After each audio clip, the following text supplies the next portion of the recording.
یہ بات ذہن نشین کر لیں، جس طرح اہل سنت والجماعت، ہم تمام اہل سنت والجماعت کے سینوں میں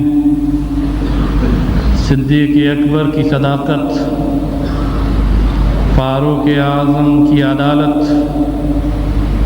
عثمان غنی کی سخاوت، جس چیز میں ہم ان کے مداح ہیں، ان کے ایمان اور صحابیت اور مقام و مرتبے کو جس طرح سے مانتے ہیں، اسی طرح حیدر کرار حضرت علی مرتضیٰ رضی اللہ تعالیٰ عنہ کی شجاعت اور بہادری کو بھی ہم اپنے ایمان کا حصہ سمجھتے ہیں۔ میرے دوستوں اور بزرگوں،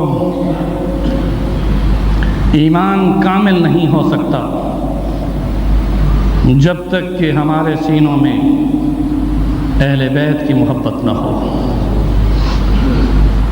ہم یہ عقیدہ رکھتے ہیں کہ تمام اہل بیت وہ صحابیت کے مقام پر تھے، اور یہ مسئلہ ذہن نشین کر لو کہ رشتہ داری کی بنیاد پر فضیلت کا تعین نہیں، وگرنہ عبد المطلب کا بیٹا، قوم کا سردار، ہاشمی و قریشی ابو لہب اسلام سے محروم ہوا تو تبت یدا ابی لہب وتب، اس کو جہنم کا سرٹیفکیٹ ملا۔ لیکن اہل بیت رسول میں جن چچاؤں نے،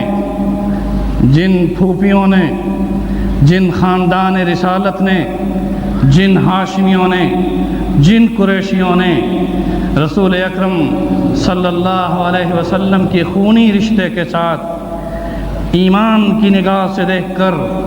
صحابیت کا مقام پایا، ان کا کوئی مقابلہ نہیں کر سکتا۔